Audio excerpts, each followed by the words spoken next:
Shadabasara. Ringa bashina msokotobo shahampatara dakatara. Breke para hapsilitine shina papara. Wada pakatara. Emmanuel est avec nous. Nous te bénissons pour ce jour de sabbat. Toute la semaine, tu es avec nous. Tu n'as pas fait défaut. Tu as prouvé à nos besoins à tous les niveaux. Tu as combattu pour nous. Et tu fais grâce d'être là en ce jour encore pour t'élever, pour te louer. Nous sommes également avec nos besoins, avec nos fardeaux. Seigneur, viens ce matin nous décharger. Au nom puissant de Jésus. Viens nous décharger tout fardeau de maladie, de célibat, de pauvreté, de péché. Père, viens te décharger ce matin. Avec ton nom puissant glorifié de nom puissant que Jésus. Que toute forme d'opposition fléchisse chez nous en ce jour en ton nom, au nom de Christ Jésus. Que ton sang sorte dans les cœurs maintenant, au nom puissant que Jésus. Saint-Esprit, merci de nous conduire en grâce, au nom de Christ Jésus. Amen. Je suis l'acteur principal de ce culte. Je suis l'acteur principal, l'acteur que le Saint-Esprit a localisé en ce jour pour bénir. Au nom puissant de Christ Jésus. Au nom puissant de Christ Jésus. Je t'aime comme cela. Je veux que tu sois fâché contre les démons aujourd'hui. Sois fâché contre les démons aujourd'hui. Les démons de famille, les démons du quartier, les démons de la ville, de ton frère. Sois fâché contre eux aujourd'hui. Alléluia. Ça veut dire quoi? Tu dois dominer sur eux aujourd'hui. Il doit libérer ta vie aujourd'hui. Faut dire Amen. Je vois des témoignages dans la vision. Je dis la vérité. Faut dire Amen. On va lire un passage. On s'appuie à faire la prière. Amen. Il faut afficher le groupe qu'on appelle ça. La régie, Matthieu 8. Matthieu chapitre 8. Non, restez comme ça. Lorsque Jésus fut descendu de la montagne, une grande foule le suivit. Et voici, un lépreux s'est approché, se prosterna devant lui et dit, Seigneur, si tu le veux, tu peux me rendre pur. Jésus étendit la main, le toucha et dit, je le veux, sois pur. Aussitôt, il fut purifié de sa lèpre. Puis Jésus lui dit, garde-toi d'en parler à personne, mais va te montrer au sacrificateur et présente l'offrande que Moïse a prescrite afin que ça leur serve de témoignage. Amen. Il faut dire Amen. Mon thème de ce matin, c'est la main de Dieu. Il faut dire la main de Dieu. Défais ta main maintenant. Lève-toi encore. Lève la main droite. Dis-moi, la main de Dieu doit me toucher en ce jour du dimanche 28 janvier 2024. La main de Dieu doit me localiser. Doit me localiser. Doit me localiser. La main de Dieu doit me localiser en ce jour au nom puissant de Christ de Nazareth. Faut t'asseoir. Faut dire voisin. Quelque chose s'est passé dans ma vie en ce jour. Je vois un changement radical et exponentiel dans ma vie. Au nom puissant de Christ Jésus. Je me vois en train de me marier.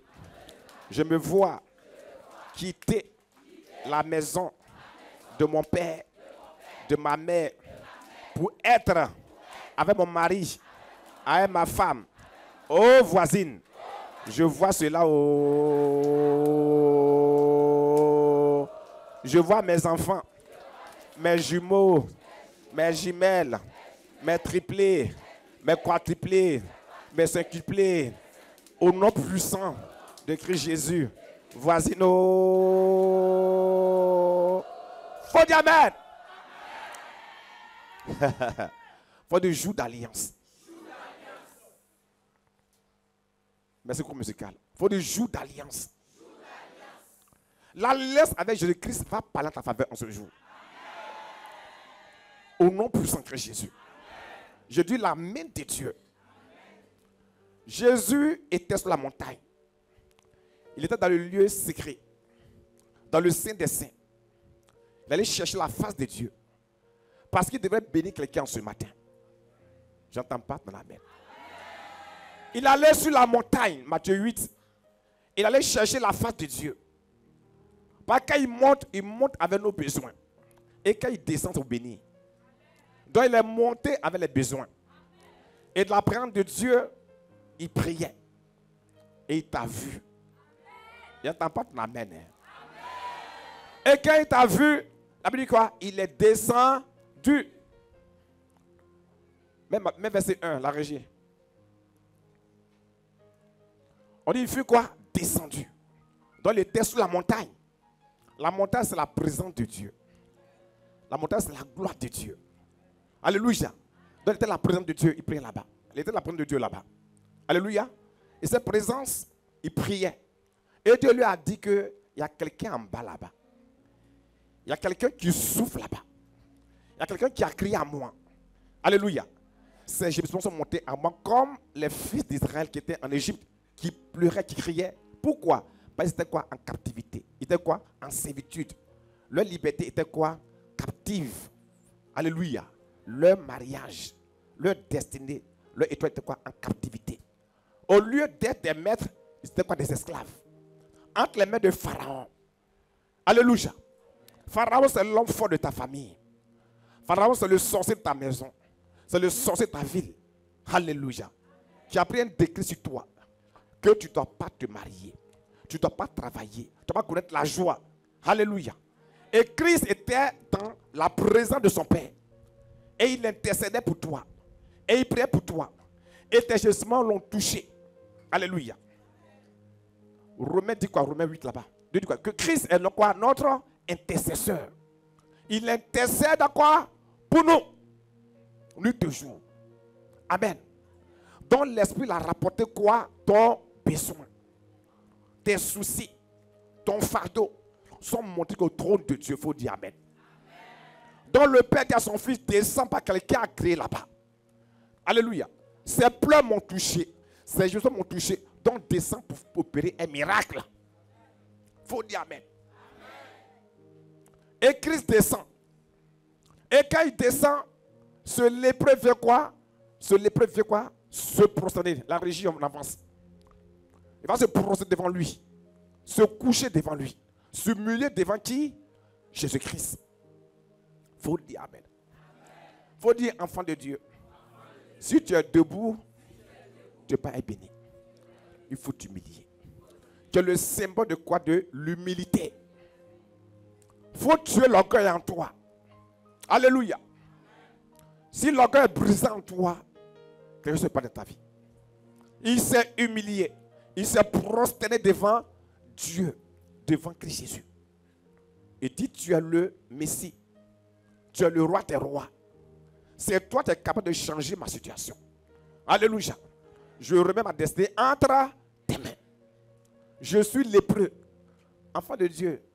Lévitique 13, verset 2. Lévitique 14, verset 2. La lèpre en Israël, quand tu as la lèpre, on te met en quarantaine. On te met quoi? En quarantaine. Exode 12, lorsque Dieu a frère Marie de la lèpre, ils l'ont mis quoi? En quarantaine. Et beaucoup d'entre nous sont quoi? En quarantaine. Parce que tu as la lèpre. Comme tu as la lèpre, tu es méprisé. Quand tu as la lèpre, tu es rejeté. Quand tu as la lèpre, tu es plus considéré. La lèpre vole quoi? Ton étoile. La lèpre vole quoi? Ton enfantement. La lèpre vole quoi? Tes destinées. Donc quand tu as la lèpre, tu n'es plus considéré. Alléluia. Ta dignité est bafouillée. Ton honneur est bafouillé. C'est là le rôle de la lèpre. Et cet homme était bafoué de son ami propre. Il n'avait plus de destinée. Il n'avait plus d'étoile. Il n'a plus de considération. Ceux même qui l'endulaient l'ont rejeté. Parce que quoi? Parce qu'il est lépreux. La lèpre l'a mis dans une prison spirituelle. Dans une captivité. Tu me suis pensé ce matin. Il n'est plus considéré. Alléluia. Au départ, il aidait les gens. Il y a beaucoup de choses pour les gens. Mais quand il a la lèpre, ils l'ont rejeté. En ce matin, ça se brise au nom puissant que Jésus rejette. Il a été quoi? Rejeté. Parce qu'il a la lèpre. Quand toi, tu es rejeté. Alléluia. Parce que tu ne fais pas d'enfant. Parce que tu n'es pas marié. Personne ne va dans ta vie. tu es rejeté comme ce lépreux était rejeté. Mais son recours était qui? Était Christ Jésus. Son seul recours était qui? Christ Jésus. Je ce matin t'a localisé ce matin. Il a entendu tes gémissements. Il a entendu tes pleurs. Dans ta chambre, au travail. Il a entendu cela, frère. Lorsqu'on te rejetait, ton ventre est plat. Tu ne fais rien.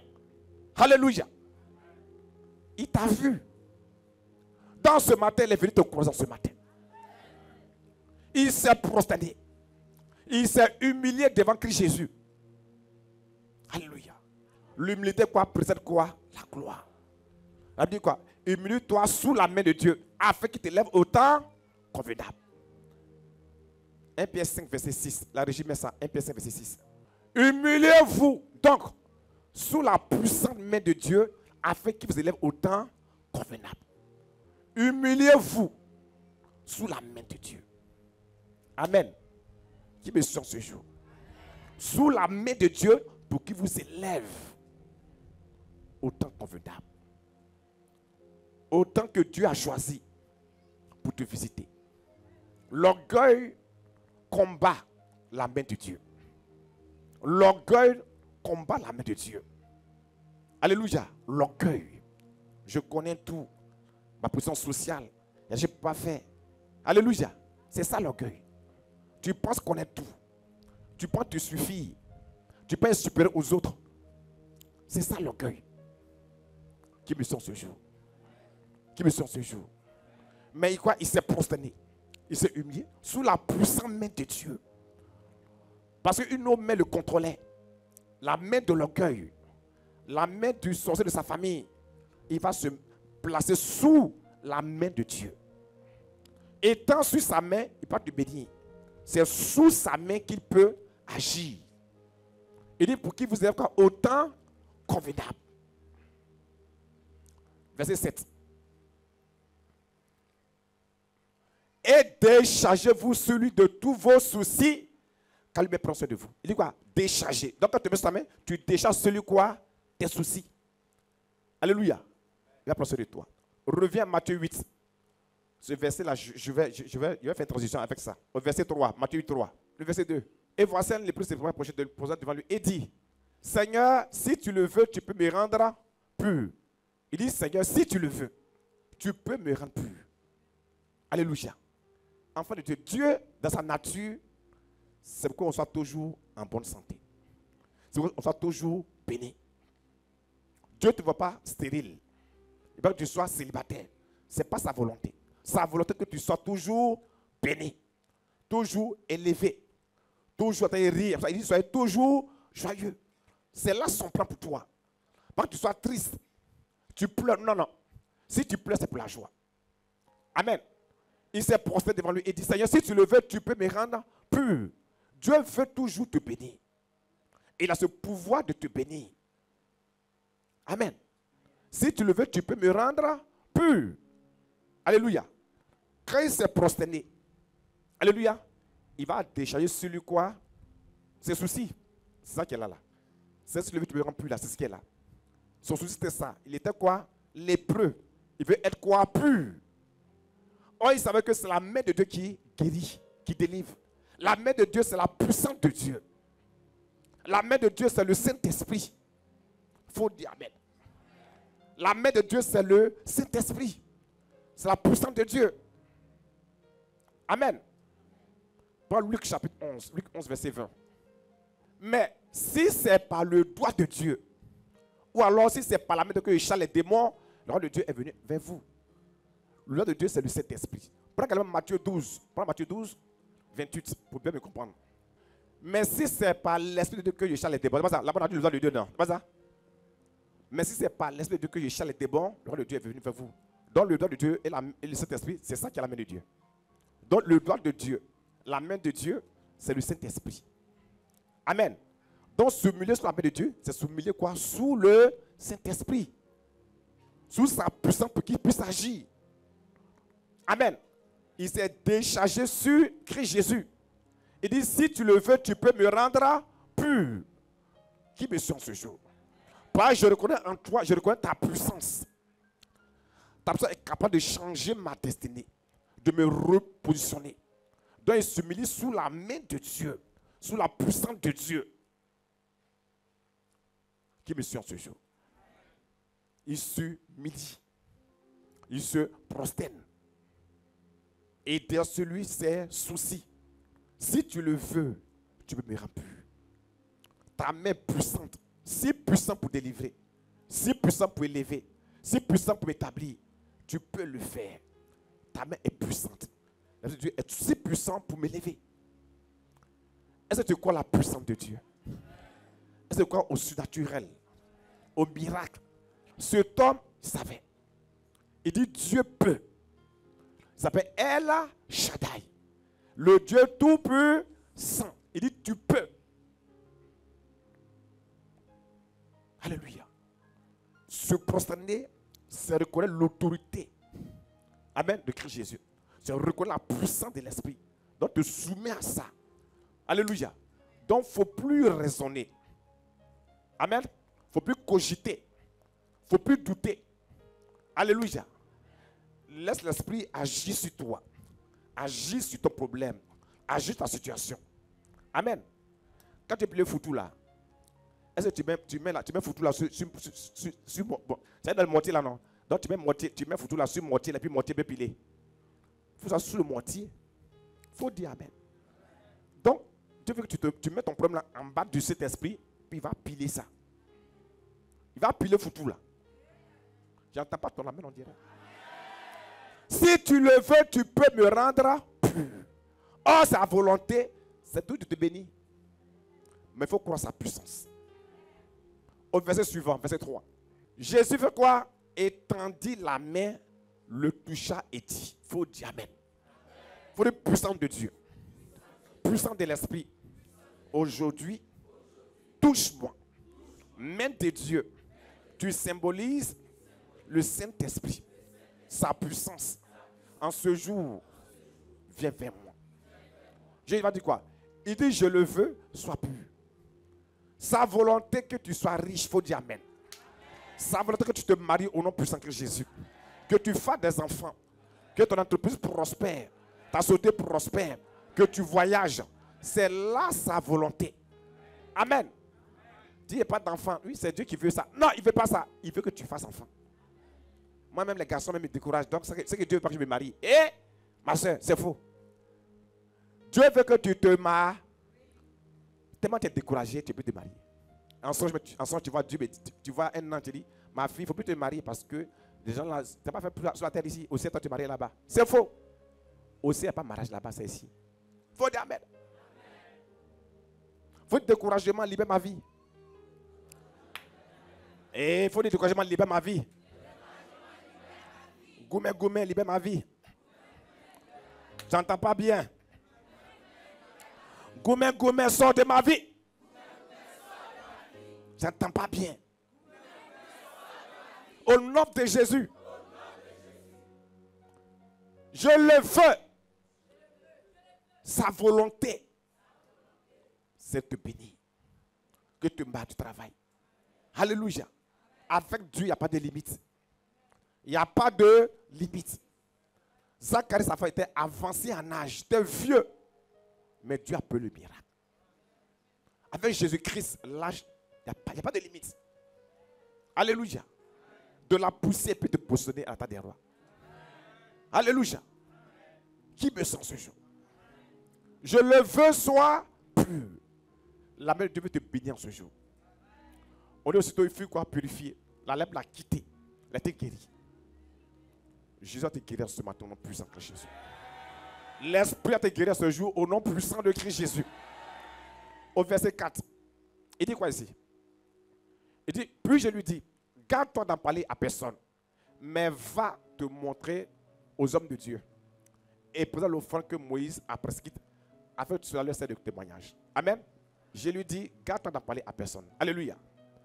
Et moi ici, Dieu va te bénir aujourd'hui. Quand tu te bénis là, il faut aller parler trop. Il y a des choses, on ne dit pas tout. Il n'y a pas tout ce qu'il faut dire. Mais ici, quelle est la vérité ici qui est cachée ici?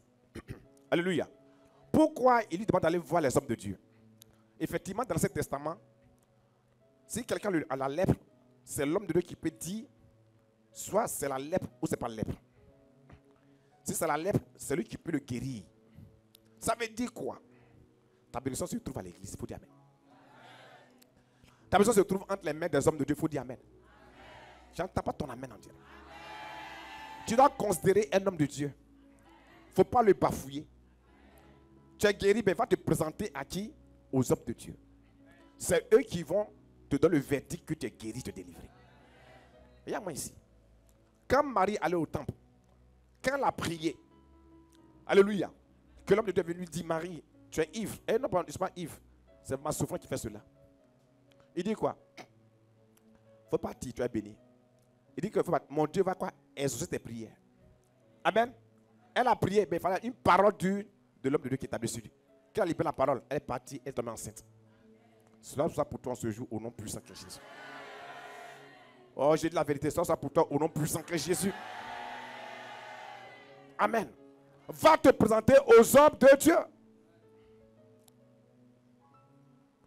Si Jésus dit oui, qui peut dire non? J'attends pas ton personne. Est-ce que tu es rassuré? Qui a établi sur toi? Christ a établi sur nous, mais met des hommes pour t'établir également sur toi. Va te présenter quoi? Au sacrificateur. Et faire l'offrande. Quand tu es béni, il faut sceller ça par une offrande. C'est la vérité. Les médecins jouent leur rôle, ils jouent leur rôle physique. Mais les hommes de Dieu jouent leur rôle spirituel. Ça veut dire quoi? Si on t'a lancé une maladie, par exemple le sida, la médecine n'a pas guéri ça. Il faut l'esprit pour guérir. On peut te lancer un zona. Il faut l'esprit pour guérir. On peut te lancer, je sais pas, une cécité. Mais il faut l'esprit pour guérir. On peut te mettre dans une prison spirituelle. Toi, tu sens quand les garçons viennent, elle est jolie, hein? Mais toi, c'est ça seulement. On prend, c'est fini. Il faut un homme de Dieu pour te sortir de là. Un homme qui prend la drogue, il faut un homme de Dieu pour ça. Vous êtes les lesbiennes, non? Ma chérie, tiens, ça c'est qui? Mais c'est pas guéri. Il faut quoi? Dieu. Ça veut dire quoi? Autrement dit, sa maladie était purement spirituelle. Sa maladie était liée à des démons, à des esprits, à des allées familiales. Le but d'une captivité. Qui me sent ce jour? Son mal était purement spirituel, pas physique. Comme ton cas est spirituel. Mais en ce matin, l'esprit va te visiter au nom puissant de Jésus. Mon Jésus va te toucher en ce jour. Sa main va venir jusqu'à toi pour te libérer au nom puissant de Jésus. Sa main puissante va briser ce cercueil. Va briser ce cercueil. Va briser ce cercueil. Va déraster l'arbre d'adoration de famille. Au nom de Jésus. Au nom de Jésus. J'entends pas ton amen, frère. Qui est assis sur toi? Qui a pas de contre toi? Toi, tu vas jusqu'à et puis tu reviens toujours à la maison. Ah. Tu vas jusqu'à et puis tu reviens toujours dans la cour de ton papa. Qui t'a attaché là-bas? Il y a une lèpre qui te suit. Il y a un lien familial qui t'a lié à l'autel de famille. Mais le lien va être brisé ce jour au nom puissant que Jésus. J'attends pas ton amen. Tu dis, je suis poisseux. Oui, c'est la poisse. Tu es envoûté. Ils ont voûté ton étoile. Ils ont assombri ton étoile. On ne te voit pas. Ils ont déféqué sur toi. C'est ça la lèpre. Tu es lié à un hôtel. Tu es lié à une eau. Tu es lié à une forêt. À un arbre. Tu contrôles ton étoile. Ta destinée. Tu dors, tu es dans l'eau. Tu dors, tu es en forêt. Dans une maison bizarre. Alléluia. Il y a un contrôle sur ton âme. Un contrôle sur quoi? Ta destinée. Mais en ce soir, Dieu va te libérer au nom puissant de Jésus. Quelque chose va se passer dans ta vie au nom puissant de Jésus. Alléluia.